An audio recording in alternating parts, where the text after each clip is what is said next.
Rest in peace, Roberta Flack, age 88. What can I say about one of my favorite artists ever? Singer, songwriter, musician. Um, those duets with her and Donny Hathaway were some of the best duets I ever heard. Um, she was an interesting artist because her stylings were based in a lot of different genres. You know, when you think about Roberta Flack, it's somewhere between a nod to Nina Simone and a nod to Dionne Warwick.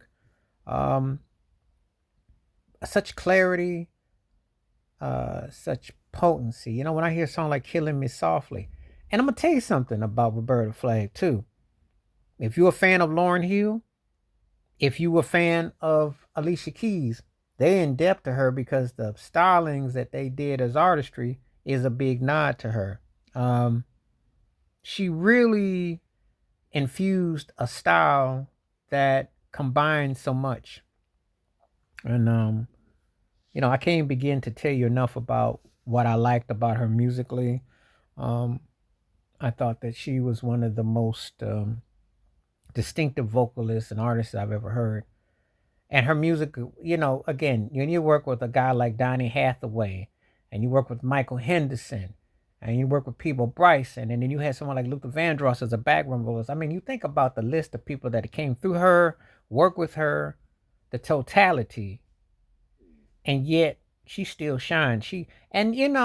Some people back in the day said it wasn't black enough, wasn't R&B enough, but she was all those things. She was a hybrid of different things. Like Roberta Flack, her tonality, even though she didn't uh hit all those intricacies in terms of necessarily going with her voice like Al Jarreau did, you can make a comparison to her and him because you could put her musically in all these different bags and she would deliver, just like with George Benson.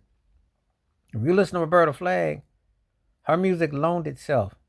So when I hear her working with strings and orchestration, when I hear her working with grooves, when I hear her, those basses were strong.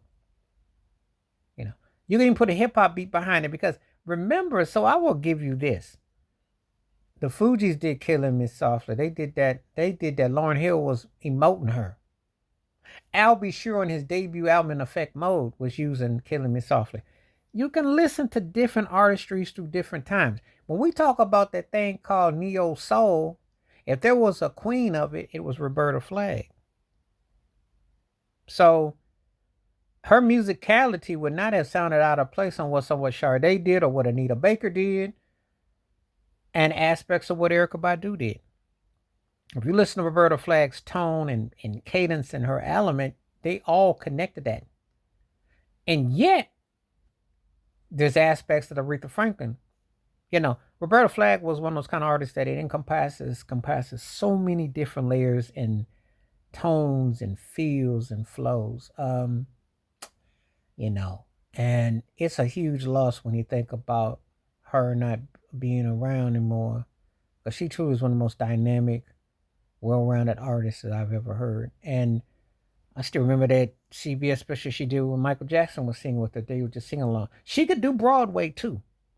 She was a stylist, but she had so much variety, so much tone, so much, you just could feel it. And she will be missed and she will be remembered. She was one of the best to ever do it. And she stood out. She was a one of one. Because it really, her inflections have been there for other artists. You can hear it. But there's no one else that was like her. She had her own lane. Rest in peace, Roberta Flack at age 88. Prayers and thoughts go out to her family, friends, and fans worldwide. And this is a reminder of giving people their flowers and saying thank you and appreciating them. But she definitely made our day musically, and she left a lasting impact. She was very soulful. She was very felt. She was the truth. I'm out.